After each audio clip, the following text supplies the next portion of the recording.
Hello, and welcome to the Writers and Illustrators of the Future podcast. This is John Goodwin, your host.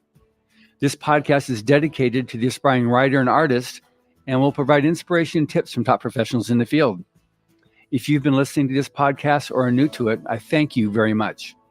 I would also appreciate if you took a moment to follow it on whatever platform you use to listen to your podcasts. Writers of the Future is one of the longest running writing competitions in the world, now celebrating 4 decades of providing a helping hand as initially conceived by L. Ron Hubbard. I also want to let you know that Writers of the Future volumes are available in bookstores throughout the US, Canada, the UK, South Africa, and Australia, as well as through all major online retailers. We're here at the Writers and Illustrators of the Future workshop in Hollywood, California. Today's guest is Bill Fawcett, who I've had on this podcast a few years ago. Bill has been a professor, teacher, corporate executive, and college dean. His entire life has been spent in the creative fields and managing other creative individuals. He's one of the founders of Mayfair Games, a board and role-playing company.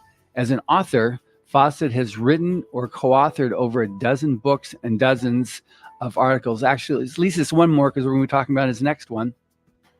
And dozens of articles and short stories. As a book packager, a person who prepares series of books from concept to production for major publishers, his company, Bill Fawcett Associates, has packaged more than 250.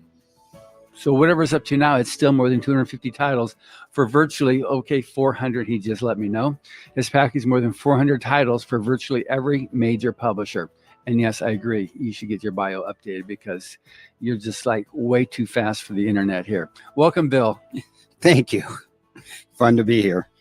Yeah. So I just went through a whole bunch of stuff that you are. So I'm going to be able to, first off, for the listeners, because the podcast has grown quite a bit since we did our interview last. Just a bit about yourself and your history, how you've moved up the ranks and why everybody should be so excited to listen to this interview. I'm excited. Oh, thank you. That's my part to make that happen. You can talk about what you've done so I can justify why I'm saying this. No pressure at all, John. Thank you. All right. After working in training to be a teacher and then a dean and working in those areas, I moved into commercial and business education and training. I was a senior training director for a couple of major insurance companies and things like that, and created simulations for them and such. That got me into the gaming aspect, which had always been something I'd been interested in. And I just happened to live near Lake Geneva when Dungeons and Dragons started. So I got involved with that and got more involved with the gaming. And eventually I had to make a choice between being well paid in insurance or barely making it in gaming. So I made the obvious choice. I went to gaming and started Mayfair Games with a couple of partners. And we've never been regretting it since. It was a wonderful thing. It moved me totally into the world of creativity and working with imaginative people and writers and all sorts of wonderful interrelationships. And I went from that after years. Mayfair, my job was working with the publishers who were putting our product out, Berkeley, in this case, Berkeley Publishing, where I got to know the writers and the editors and the salespeople in the book industry. And so I got tricked into writing a couple of books by one of the editors once. And that sort of started me on my writing career as well. I was dating an editor. She needed work out of her. So she asked me to review a book so that the editor could work and I would be busy doing this.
book. And I realized later it was terrible on purpose. Oh, And the editor gave it to me to just write what was wrong with it for her so she could give it to the author. And then I came in and I said, why did you give this to me? It's terrible. You guys are publishing everything with an elf and a unicorn in it. And she said, I've done better in my gaming design stuff. And she said, glad to hear you say that. Here's a 2-book contract. Start writing. And she got the editor to work that weekend because I was distracted. So it worked out quite well. And that started me off by mistake or by a trick. And I've always thanked her for tricking me. And I went from that into working with other writers and putting together, book packaging was getting an idea of a concept. Convincing a publisher it was a good idea, getting some writers who would write it, creating the world, creating the outlines, working with the writers to get the books done, looking over the books to make sure the contents were good, editing them in effect, and then turning them into the publisher and keeping a little of the money in the middle so that I could, like eat or feed my new wife at the time, who's your chief judge now. I'm glad you fed her. Oh, yeah. Chocolate. Yes. And so eventually that evolved into a rather full-time business. In fact, I went into it to finance my writing, but I got subdued by the monetary side of the force and ended up doing that for about 20 years and doing many books. But it gave me the opportunity to work with so many great writers, many of whom are judges now here. Catherine and everyone, Scott Card, all these people, work on books with them. And eventually, I've gotten back again now to writing and doing my own books as I decided to. Working with writers is wonderful. It's rewarding. They're creative. They're interesting. They have no concept of what a deadline is whatsoever. Very few do. And so it can also be aggravating, frustrating, and exciting. It's herding very creative cats. Yeah. And as a result, I'm sort of calming down on that and just working with a few friends now and starting to write again on my own as I get up there to get some of those books I promised myself I'd write in the 80s done in the thousands. Good. So we'll use that as a bridge here over to talking about your book that's just now releasing. The title is called Never Again by Bill Fawcett. And probably the one genre that scares me the most is near future military science fiction, because that what if is so couched in reality that to be able to see the difference between what's current, what's real, and what is the imagination, what's the speculative versus the actual. And so you got stuff in there because it's so near future, and you've taken it and you've put it in a battlefield that's not here in America, but it's near, and it's because of what's happening right now in the world with the Middle East constantly feuding and fighting. And you also have these big tycoons that want to finance, the big companies that finance mercenaries and they finance high-tech stuff, and then put it all together in this book here. It's like, all right, so I want to talk to him about which is his imagination and which is stuff that you've been privy to, and which is the stuff that you've been privy to you can't say you've been privy to, but nevertheless it's in and there. You want me to talk about that? Thank you. I'm going to be able to, by isolating both other points there, that leaves that part there for one's desire to read the book to find out what's he talking about. There goes my clearance. All right.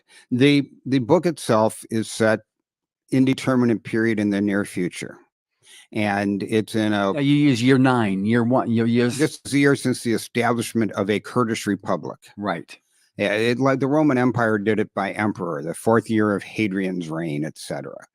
And so in this book, so that I don't have the normal problem science fiction writers have when they write 1984 or in 2023, this goes, Arthur C. Clarke, 2001 was exciting in 1980 or 70, but in 2024, it's a little while ago now, and we're still not out there, and Hal still hasn't locked us out.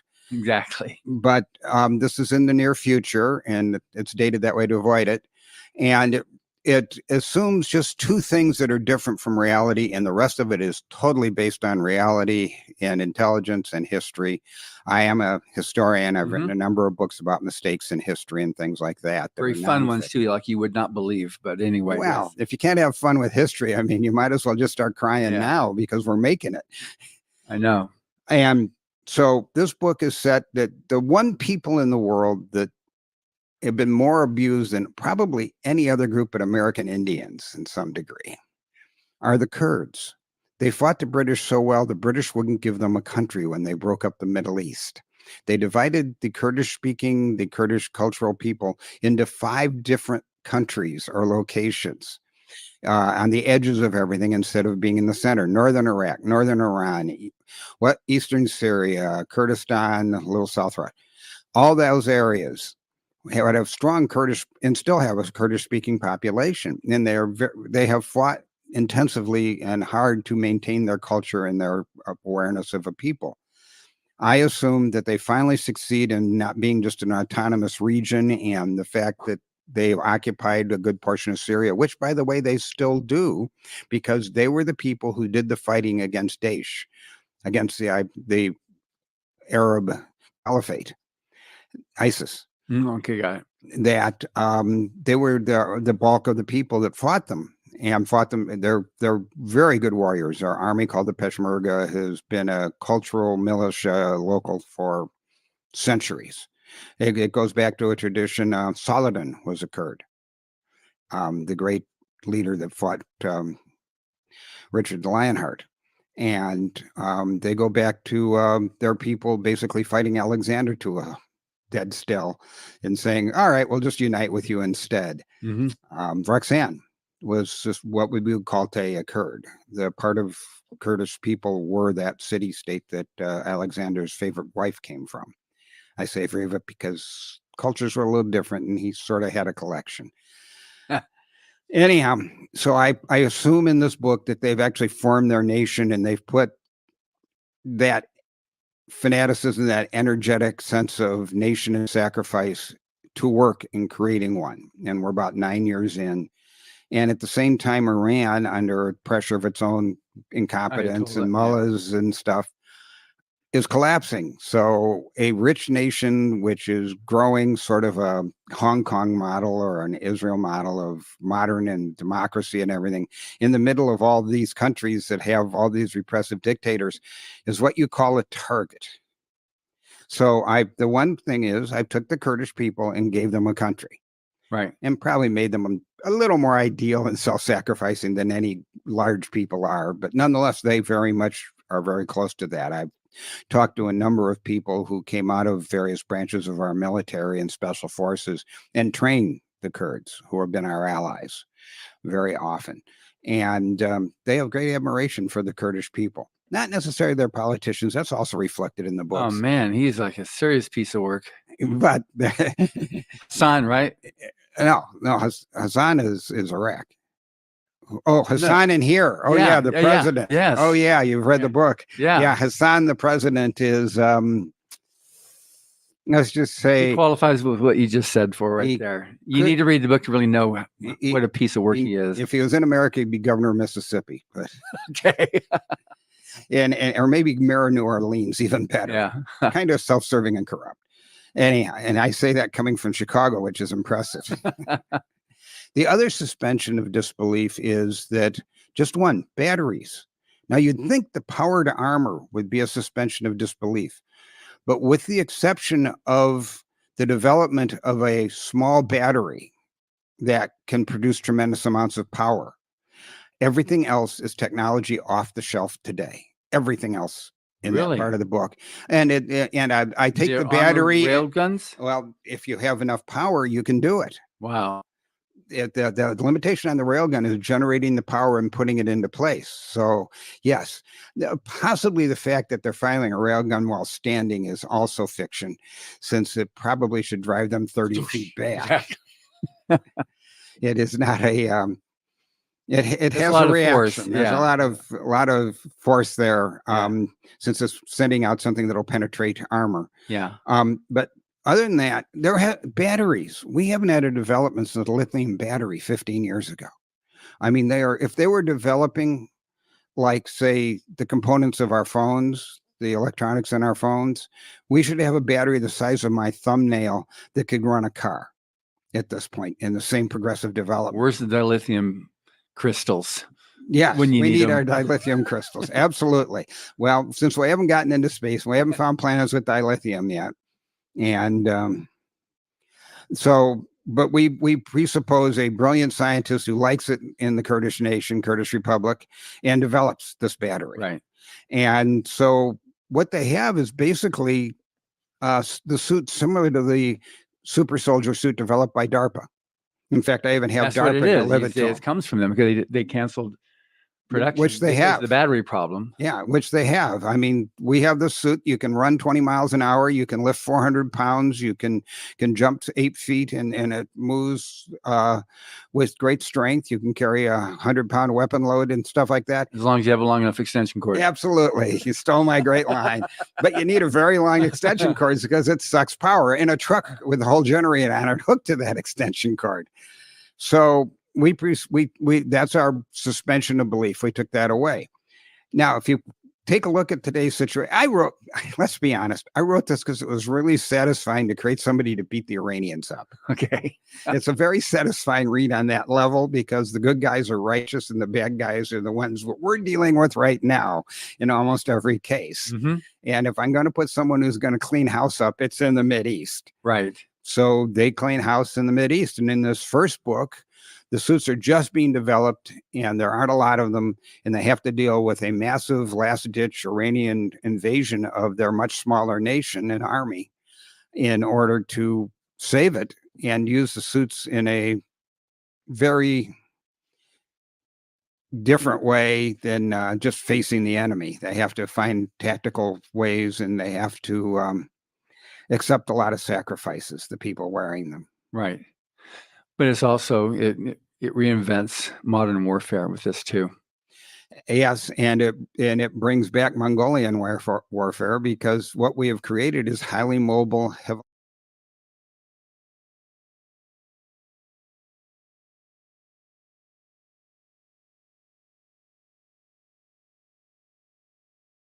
heavily armed light horsemen in suits instead of on horses. So many of the tactics that was used by the Mongols from that part of the world, not there, but the Mongolian steppes, obviously, work again for the powered suits as far as flanking and falling back and all that. And I actually steal a few, you historians look for which battles I steal from the great Mongol invasions. And so they have many of the same advantages and disadvantages. There's a lot of problems wearing a power suit. First of all, something heavy caliber is still going to penetrate it. Mm-hmm. Second of all, if you fire one of those rail guns, it locks up. You've got to lock up, brace your legs, and not get thrown back so you can target. And then, which is almost as bad as old wire guided missiles used to be, where you had to stand up and keep the tank in the thing in your eye until it hit it, which led to a lot of dead missile shooters. Yeah. And then finally, if you're wearing a power suit around you that's made out of metal and padding for 2 or 3 days in combat, have you any idea how much that itches? That would be incredibly uncomfortable, and I wouldn't want to be at any of the joints where it's rubbing. Yeah. So there's some real disadvantage, and we deal with the sort of real world of that with a lot of exciting scenes. And I'm very honestly, I like battles in books. I count how many car chases and explosions in a movie to decide if I like it. So this book is, in fact, the whole series, there'll be 4 books, center around the battle and the things related to the battle, such as the politics and the leadership, etc. Yeah, I really like although he has a name, he's a colonel, gets promoted up to general. He's a field promotion because his mentor is toasted. So but he gets called back, and he's got a very strong sense of loyalty. It was really remind me in several ways, because sometimes I like to compare to earlier stuff, and I'm very familiar with all of Hubbard's works, where he had the character of the lieutenant in Final Blackout. And he's just, this guy, never again. And he had to experience something that nobody should ever have to experience it. Opening up that sets the pace for his mentality on becoming a general and leading his.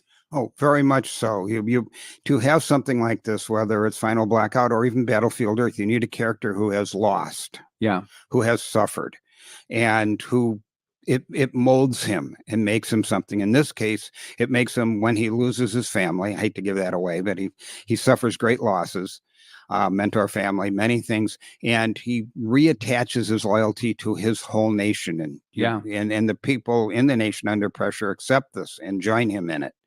Hence the thing, never again can they do to us what they have done. Kurds have some great phrases. Only the mountains are our friends. I mean, all military. And so you have this concept, as in the Hubbard books and others, of someone molded by their environment, who is the leader, who leads them in an impossible situation, like an Earth that's been occupied for so long, Mm-hmm. and takes it back and succeeds against the odds. And this is very much David and Goliath. Yeah. No, it's so that's why I was able to, just at a time when I need more sleep, I wasn't able to. Well, I do cheat. I stole Dan Brown's writing style. Every chapter ends with a cliffhanger, so you can't stop. I know. It's cruel and unusual punishment, but it makes for a good read. It is definitely a great read. So again, the book is called Never Again by Bill Fawcett, and it's going to be available. It is available. It is available on Amazon now. Okay, good. So on Amazon. So and an Audible. Oh, good. The audiobook. Oh, that's good news. So we'll probably touch on this one more time at the end of this, but now that I've done my due diligence. Thank you for the plug. Yes. Now I want to talk about your expertise with everything that I covered in the intro. Now that we're here at the 40th anniversary for Writers of the Future, your lovely wife is the coordinating judge and has been for a few years. We originally met at Dragon Con 10 years ago, 8 years ago? About 10 years ago, yeah. Yes. And which is a convention that obviously you've been connected with since about 30 years. About 30 years? Yeah, I originally started going to Dragon Con shortly after it started in the late 80s, and met Pat. And this has been, Dragon Con is probably one of the best conventions in America. I don't do particularly science fiction and fantasy conventions anywhere else outside Canada, but the whole mentality that was created for it and to maintain was that earlier science fiction community of fandom, where people they were able to meet in a coffee shop. They could meet in some place that's just really comfortable and you can just talk. It's not a big convention center like you've got normally, like San Diego Comic-Con or other conventions. There are many kinds of conventions, and there are fan conventions, and we are the largest fan-run convention. We're all fans and volunteers. There are literally 3 employees who have to do the paperwork because of our size, and that's it. Everyone else is a volunteer, even. And we make enough to do next year's convention, basically. Mm-hmm. And so we keep the prices down.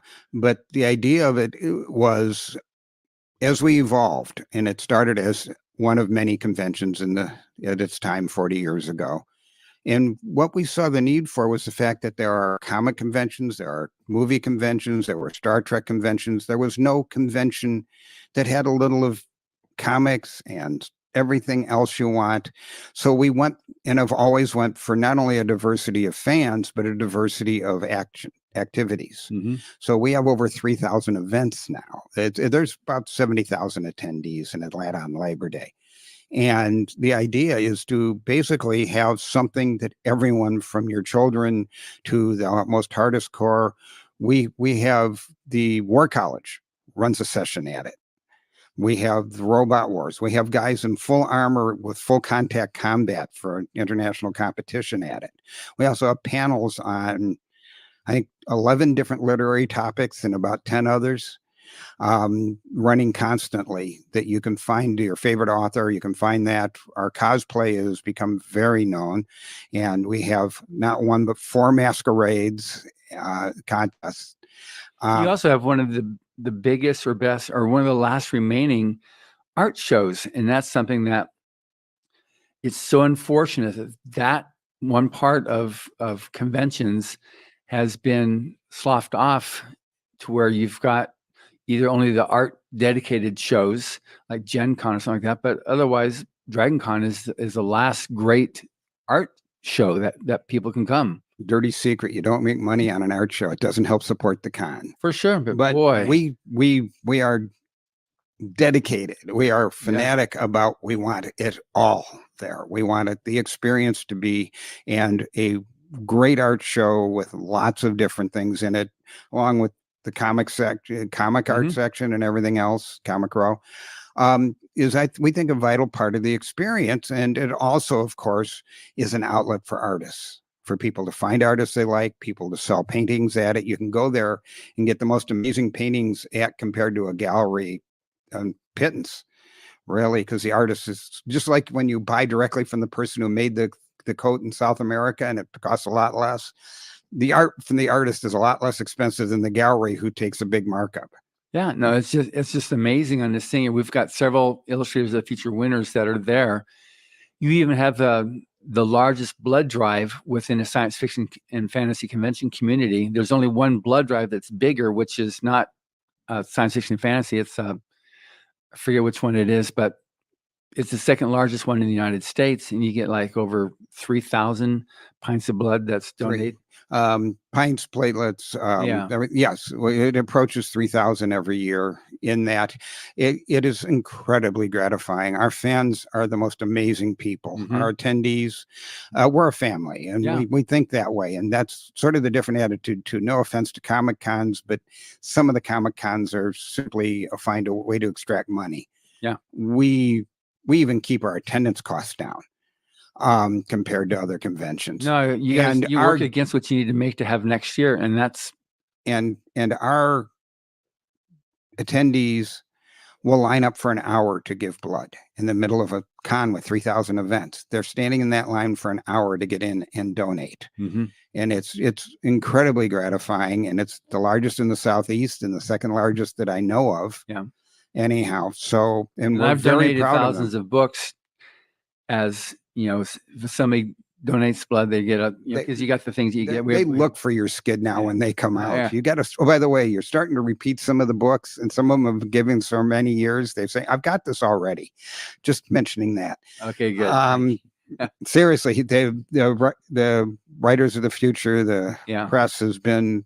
Galaxy Press has been incredibly generous in its support of it. You've had a skid of books out there for everyone who donates, and invariably it goes away for our about 2,500 donees, basically, to do pick one up as they go, and a lot do. So it's appreciated. Thank you.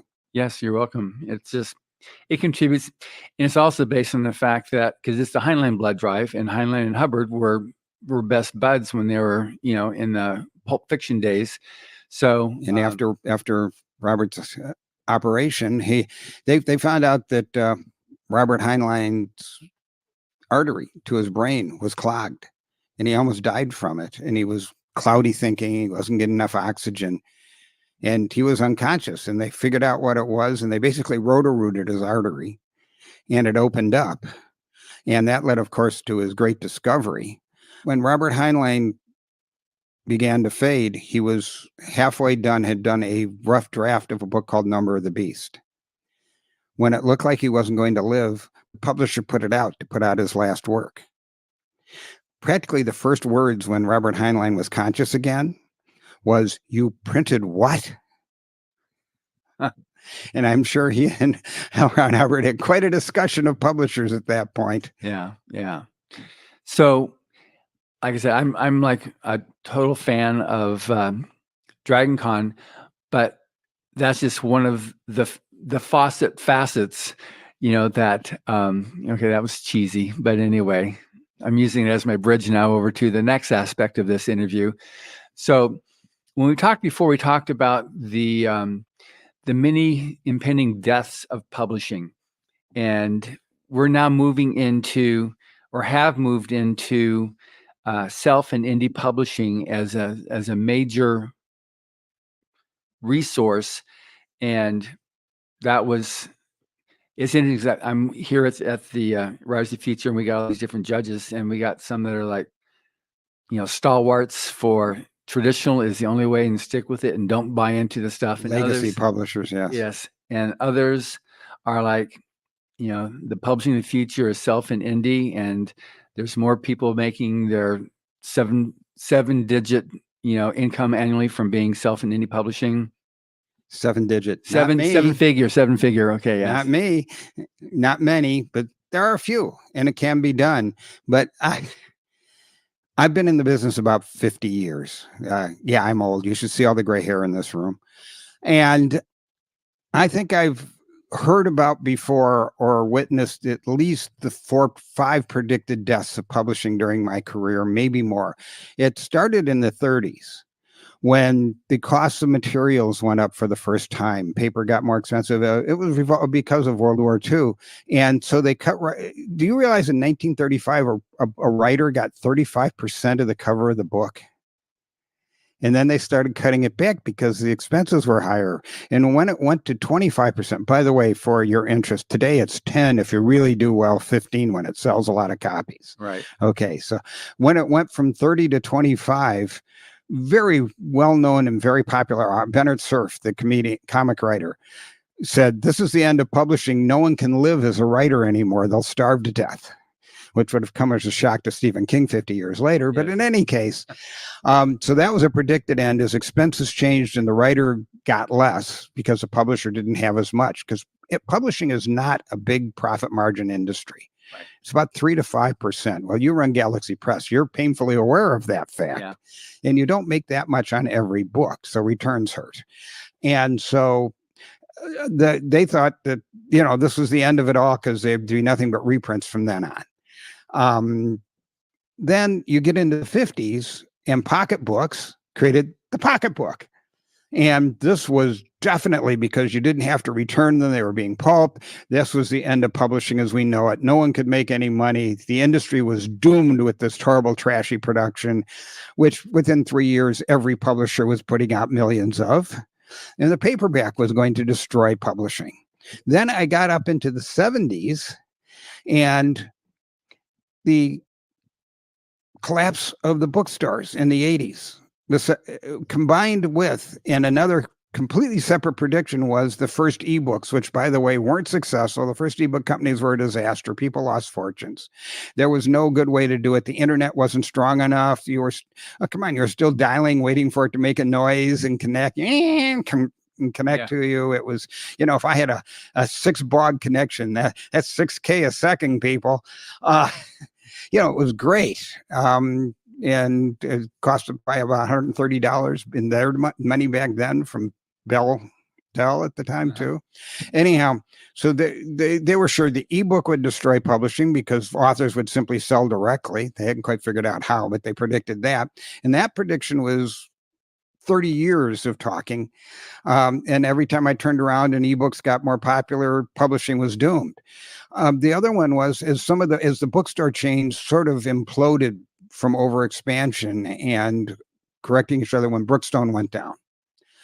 Everyone predicted that publishing could not survive such a hit, that it would be an absolute total loss. And so it's gone. It was supposed to be gone. But somehow Amazon came along and we survived. But of course, everyone knows that about 2005, Amazon was being condemned heartily because it had destroyed modern publishing and all the publishers would be out of business and there'd only be Amazon in 5 years. I read that more than once in many places. Mm-hmm. So, yep, the industry's been doomed so many times that I've lived through the death of publishing 7 times there now. And we're still here. Yeah. Now, legacy publishing is still trying to find its feet in the modern era. And they have turned to a Hollywood model, the bestsellers. They want big bestseller books. They used to foster new talent. When I started in an industry, we looked for new writers and we were excited because we could build them up over 3 or 4 books. Because a publisher loses money on your first few books. And so they're going to build them up and get people to buy their books later on and have their whole library for sale, etc. Today, that's gone. They instead of an editor picking good talent, they have a committee of 12 deciding what they can market the best. And that's the books you see from the legacy publishers. It left a big gap. So the small independent publishers went from tiny garage operations at 4 books a year, and the medium publishers like you began to expand and fill this void left by. And your Galaxy Press for you guys sort of straddles the border of that. You're in a way a specialty house, and in a way a major publisher. Shame on you. So I've always tried to figure that out. And when you have an identity, let me know. Okay, good. And so the indie came in, and the big advantage an indie publisher has is my deal on this current book. I can't give the exact percentage, but let's just say it's about 5 times what I would get from a legacy publisher in percentage. Yeah. Because I am a partner with the publisher rather than an employee, a contract employee, like the major publishers think. And until you get big enough to negotiate those $1 million contracts, and even they aren't what they used to be. When I was working with agents, I did subsidiary rights for a while. One of the clients was Stephen King, and I was there when they signed an $8 million book, multi-book contract with him when he was really hot. Now he gets about $2 million a book, and the money's changed. Why? Because they don't do advances like that anymore, because it's all changed. Right. He's still one of the top paid authors in the country, and deservedly so, but it's all changed. Well, these indie publishers, the cooperative groups have grown to fill that void, so that today almost half the books sold are from non-legacy publishers. And about 40% of the money going into books are non-legacy publishers. And the amount of titles, about 70% of them are non-legacy publishers. Right. So the world has changed, and authors have to look around and adjust. And unlike legacy publishers, indies very rarely have a promotion department. So suddenly you're paying for ads on Facebook. Mm-hmm. Yeah, I've got one of the people I was referring to on the near future military science fiction that just scares the bejesus out of me was an author named James Rassone. He's strictly Amazon, and he's making 7 figures. There are several doing that. Yeah. Paltrow too. Yeah. And so forth. And we've got Dean Wesley Smith and Mark Leslie Lefebvre have talked about indie and helping a lot of that. And you've also got now the ability to do Kickstarters so that you can fund your project before publishing, so that you at least have broken even. And then if you make any of the next levels up in your Kickstarter, then you're into a profit range. But that way you're going into publishing without that risk of losing money. Minimally, you'll break even. Absolutely. And that's the result of 2 things. Not only the rise in their multiple sites that are Kickstarter sites, right, but also technology has advanced. When I started and when you started in this business, they were still slugging with lead print, and you were reading the page proofs, and they had been kiking off that. And today it's push of a button, and it's all electronic, and it's changed. And it used to be 1,000 book minimum, 10,000 optimal. Yeah. For the number of books. And today you can run 50 books with the ease that you could run 5,000 less than 25 years ago. Technology has changed dramatically, so that Amazon can do print on demand. There are no Amazon warehouses of books, just fat computers and printers. They spew them out and dump them in the envelope. I know, it's amazing how that works. And you've got also there's so many of the draft to digital is one of the examples. Because that's one of the ones that Mark Leslie helped create.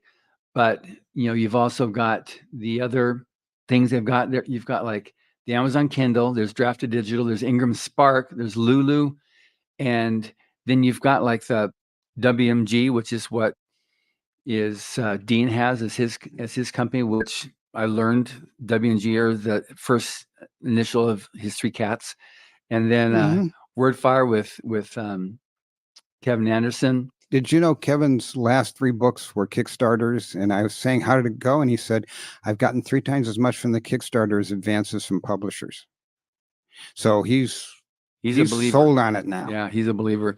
And he started his publishing house because, like you were saying, the traditional publishers, they have to keep it moving on. They're not going to keep stuff in print. But if they have the rights to it, you're like, sucks. So he worked on getting the rights back. He created his own publishing house so he could keep his books going one thing I definitely know is each generation if you got a good book, you've got audience for there. So Battlefield Earth, which is now 5 million copies or so that it's sold, each generation, when I go to Dragon Con, I'm there.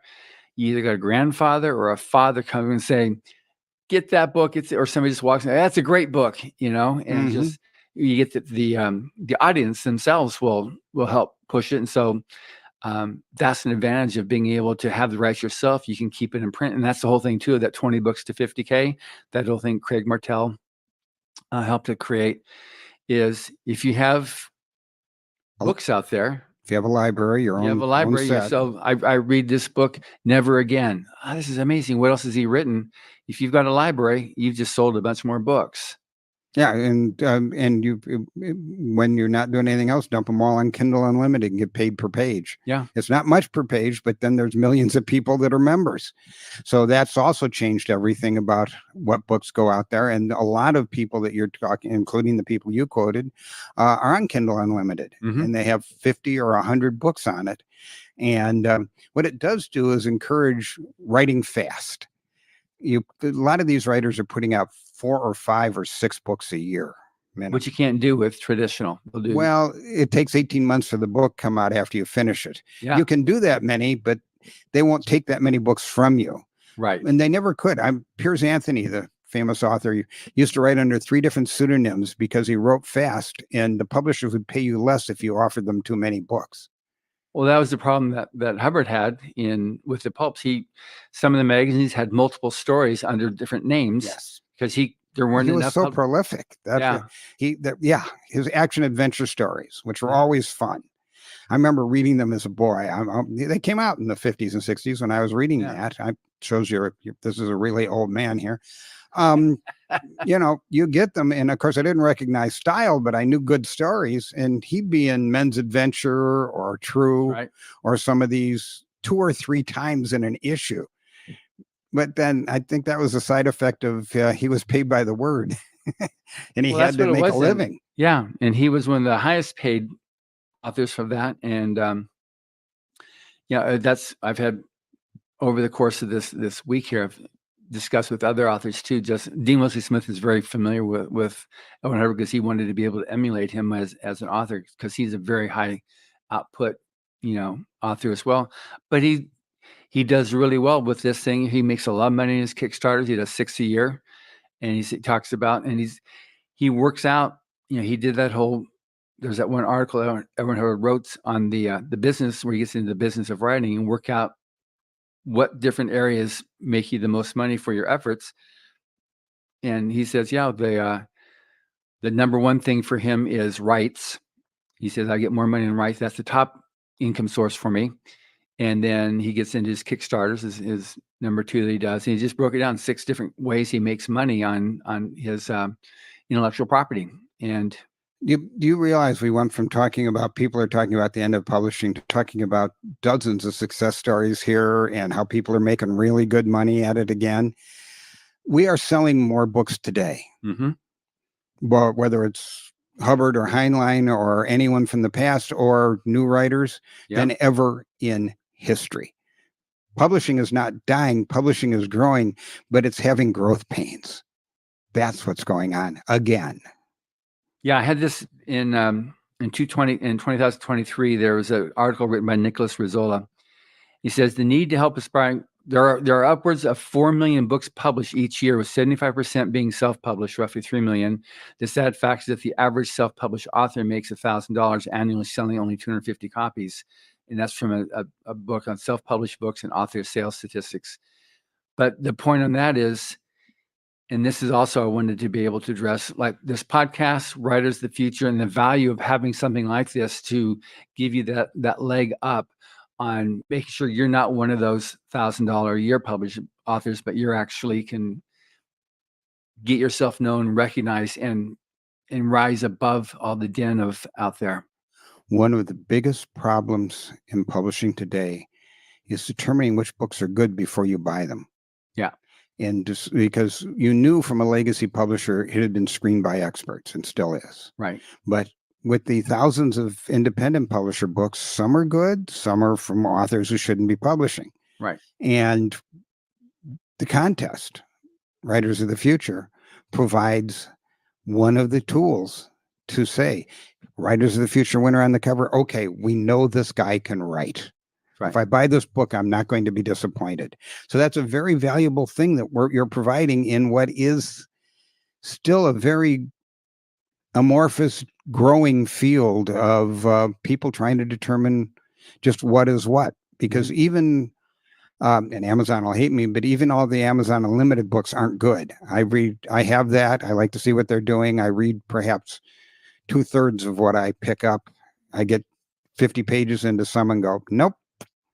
He had the hero do something stupid to keep the plot going, or it's just not well written, or my God, this is a cliche, and it goes away. Well, I hate reading books too, where all of a sudden they're trying to sell me their philosophy, like as I love, epic fantasy stuff, but then it's, I've got one right now, which I just can't finish. I try, and I'm really trying, and he's trying to sell what he wants to read with his,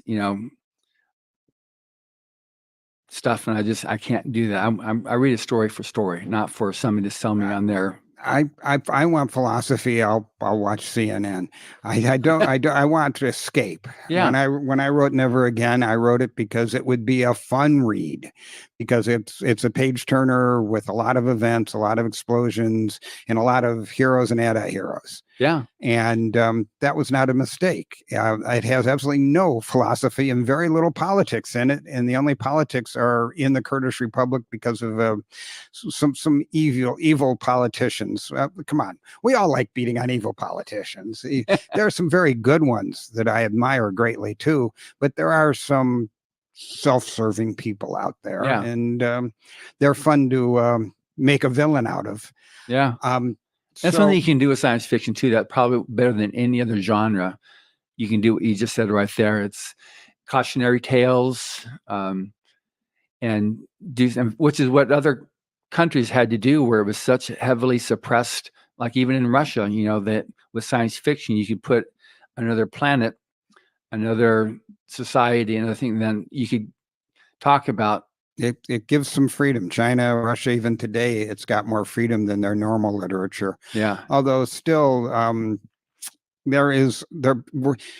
this unfortunate side effect of our successes as a genre, and we succeeded. When I was in high school in the early 60s, I was a nerd and didn't call it that back then. But right. I was what today would be a nerd, and there were a dozen of us who read science fiction books out of a couple of thousand students. And we found each other sometimes, and sometimes we just read everything with a rocket ship on the back. And I've watched over time, first D&D popularizing fantasy, and then the Tolkien surge, and then all the movies and the comics going from comic books to the video to the movies. And I have enjoyed living, as I explained to people, we've won. Yep. I did an interview. I do nonfiction history, and we were doing interviews with Navy SEALs for the History of the Navy SEALs television show and book series. And there was this grizzled old master chief. Had to be in his 50s. This is about 20 years ago.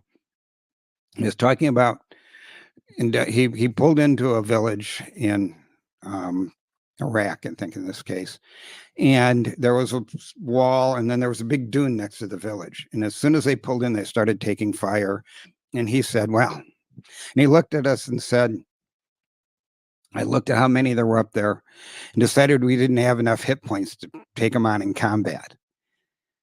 So I called in an airstrike, and I went, hit points?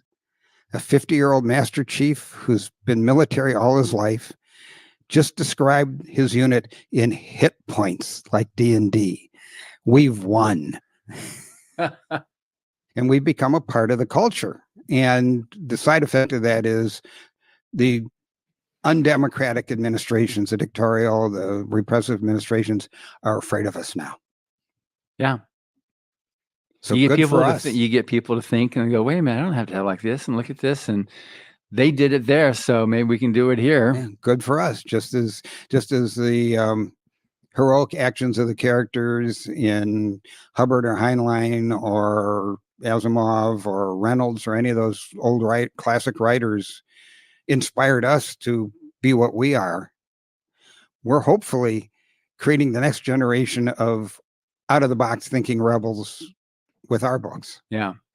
One thing that we got our last 10 minutes here, and one area I just realized would be maybe might explore a bit here is when I was talking with Dean Wesley Smith, we were talking about, pulp fiction, and he said now it's almost like a renaissance of that pulp writing. It's raw. There's what you've got the ability, and a lot of the pulp fiction was garbage, but a lot of it was really good, and it was the forefather of what we're reading right now in science fiction and fantasy, and those are some seriously big shoulders that today's genre is built upon. But because of the ability to put so much out so fast, it's almost like pulps, except instead of on pulpwood paper, it's, you've got your phone and I can just download and I'd have to read a lot for this podcast, but it's great. I just go through, I have so many books on here and I can just it's the Kindle Unlimited. You have 5 or 10 books in a given time you can download for free. It's 8. So I just keep on rotating the books I got downloaded and I read them and put them back. The trick is to get the series because they count as one book. Oh, really? And you get the 5-book series all together. Normally, because the books are about 40,000 words long, as it turns out. Yeah. But nonetheless, and that's pulp fiction again. Exactly. And we have re-evolved into a market of people reading more, looking for something that's just fun with continuing story. Yeah. Flash Gordon has come back. Would come back. If Flash Gordon had started today, he'd work. Yeah. And we have the equivalent of that from some of the most successful Amazon Unlimited and other writers who are doing this 20 will get you 50 because it builds fandom and it gives you something familiar, and you aren't looking for great literature, you're looking for a good fight scene. And we evolved into this. Actually, we sucked up another genre, whether you realize it or not, but 35 years ago, right, there was a pulp genre, but it was The Enforcer and The Destroyer, and it was I read almost every one of those Destroyers. All those books, all the Gold Ego. I loved Chewin and Mac and everything. And the Golden Arches. Well, they aren't there anymore, really. They aren't because we have taken over that slot with the science fiction version of it, and that's what today's generation is reading. That hard-edged, hard-eyed military guy or martial artist is gone in the books effectively. And instead we have the blaster and the ship and the sarcastic commenting hero of Firefly in that level, which really, if you think about Firefly, is simply pulp westerns in space anyhow, which is what Joe said it was when I asked him. Yeah. So I think it's an interesting thing because you also have one thing that makes it work for me is it's gone back to being escapist literature, some of this stuff here, which was in the pulp fiction. Because in pulp fiction, you had World War I had ended, you had the crash of Wall Street, and so half of America was out of work. There was a threat of World War II because it was happening in Europe, but it hadn't come here yet. And so people were really afraid. And you could you could read a book, which is what I like about it. You could read a book and it could transport you someplace else for that time that you're reading it. And you can just kind of and what made authors like Hubbard so successful is he had a storyline, which Heinlein referred to. I learned there's a new storyline, and that's The Man That Learned Better. And so he'd have the everyday Joe was doing something he wasn't necessarily heroic, and he definitely wasn't necessarily always doing on the right side of the law, but he'd come to some moral crossroads and he decided to do the right thing, and people could identify with that, and it was something that was needed to kind of like help egg them on to, okay, let's continue on. And you got that now. Absolutely. Never is there more need for release from. And if you think Pulp Fiction is popular now, wait until the election gets more intense so you can't watch television at all. But anyhow, I know. I mean, it's crazy. So divisive. So having something like science fiction as well to kind of like, let's chilled people. Let's just chill. And you get into the social media and all this stuff here. It gets so gnarly. And the nice part is that we're getting into genre reading again. Mhm. I mean, I'm sure you're finding that if you reprint some of the better of the pulp stories, you can find a market for them again. There's a lot of interest, and it's working on many levels. It worked in the 50s when there was the tension. We're all going to die in nuclear war. I remember bending over and ducking, covering. Totally and duck, cover, and hold. And the sirens going, the sirens in the street. Mickey Spillane, Mad Helm, all those are the release in those days. Yeah. Today we're going back and reading, not necessarily those because they got pretty dated because of the cultural aspects, but you go back to the 30s and we're all familiar with that in the 40s. And we're really comfortable with their pulp along with modern pulp, which bears a striking resemblance to it, to the point where if you want to show somebody in the future, you put them in a 1932 haircut, especially the women. They all look like they came out of Vogue magazine in 1932 with the funny hair and everything. Yeah. And that's futuristic, huh? Yeah. So, pulp is exciting, and it's a growing market because of the Kindle Unlimited and the other small publishers putting out those books in small numbers or large numbers that are done quickly. And it's also meant pulp doesn't hold up for 120,000 words. Pulp holds up for 12,000 or 15,000 words, maybe 40 if you're pushing it. Well, military pulp, I call it, which Kindle Unlimited does a lot of. And it's just, you read it, and when you're done, you're going to read another one, but it's sort of like reaching into the popcorn at the movie again. It's not, you're not remembering what you just read so much as I want to feel that way again. Yeah, it's true. And that's one thing that's great about, we'll take the last few minutes here on Writers of the Future itself, the short stories, because Jody does an amazing job. And the testament this year was the judges telling me, like, I've never had so much trouble picking a winner. They're all so good. And all the stories, the winning story was like only 1 or 2 points ahead of everybody else. It was that good. And that's something that you get with Writers of the Future. She commented that the one she thought was probably going to win didn't, but she's not surprised at the one that won. And she wasn't disappointed that it was one of the 5. She'd have been happy if any of them won. Yeah. And she'd never said that before. The quality of stories is good. Yeah.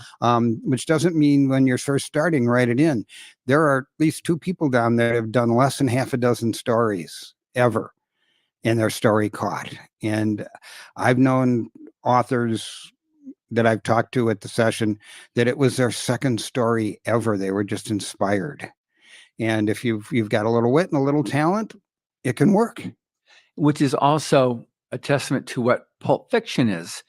So it's not literary fiction. It's not something you go through and like, why'd they use this word instead of that word, and et cetera, et cetera. It's story. It's about story. So if somebody's inspired and they just have this amazing story, people are really interested in story, and they'll forgive certain editorial blunders for the sake of story. We call it literary candy. The fun of it overwhelms any other problems, and you ignore the fact there's no nutrition value. You just read it and enjoy it. Yeah. And so that's what we've got here. And we intentionally don't have stories that are trying to push an agenda. That if somebody's got that, it's not going to see print in Writers of the Future. It's middle school on up. It's like PG, and it's just really good storytelling with no specific story type line. Which doesn't mean it can't be intense. We have people dying in several of these stories. They're very emotional, very strong, very intense stories. It's just, I think it was Mark Twain who said that if you need obscenity, you're not writing good enough. And if your story is flawed, but it's good, you'll get a runner-up and you'll get a letter from Jody. Mm-hmm. And maybe your next story will win, or you'll rewrite it and send it in again. That's right. And that has happened several times with winners. Yeah, absolutely. So the punchline to that is submit, submit, submit. The worst that can happen is you'll get a letter saying, thank you very much, submitting, submit again. But the best that could happen is that you just got a major launch to what potentially will be a very successful career. If L. Ron Hubbard, who left this in his will and was kind enough to start this whole process, could come back 20 years later and look at where the first winners were, Brandon Sanderson, Eric Flint, all of these amazing finalists who became big names in our field, I think he'd be impressed with himself. He'd have said, wow, I did something really good. And it's consistent now for 40 years that this is it's certainly not the only route, but it is a great kickstart, a great step up for talented people, and people outside our industry recognize that. When you put, I was a Writers of the Future finalist on a submission to a magazine, they'll read it. They won't just skip it. Yeah. And we did, before everybody came out, we did a quick, let's just do a review. I think we're at 64% winners go on to, a career in either writing or art. So, but anyway, our time is up, and I'm glad we're able to talk about your book. And again, the book is called Never Again by Bill Fawcett, available on Amazon right now. It's both as an ebook, print book, and audiobook. And I read it, and it's everything that he said. And for me, it always gives me a chill when I read this stuff. You're like, wow, that really could happen, because those are real people. Even though they're fictional characters, they're real people. Books are about people. And if you don't have real characters and you don't care about your character, it's not worth writing. And I care about my characters. And I also have to admit I wrote it because it's so much fun beating over our enemies. Good. Well, thank you very much, Bill. Thank you. And thank you for listening. Subscribe to the Writers of the Future podcast wherever you get your podcasts. We've also been syndicated on the United Public Radio Network, where you can find these podcasts as well. Writers of the Future series can be purchased wherever books are sold in the U.S., Canada, the UK, Australia, and South Africa, and available everywhere via Amazon.com. We're especially appreciative of our sponsor, Carnation, for supporting this podcast. Carnation was introduced in 1899, and 2024 marks its 125th birthday. So Carnation has been making delicious milk products for 1.25 centuries and is still going strong. Writers and Illustrators of the Future are a contest created by L. Ron Hubbard to provide a means for the aspiring writer and artist to be seen and acknowledged for 4 decades. It is free to enter and open to amateur short story writers and artists of science fiction or fantasy. Again, thank you very much, Bill. Thank you.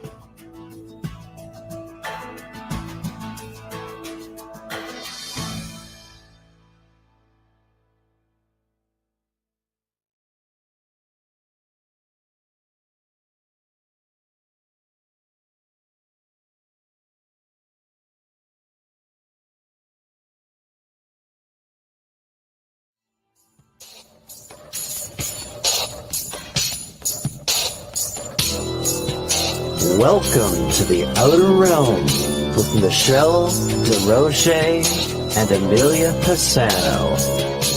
Airing live on the United Public Radio Network, 105.3 FM in New Orleans.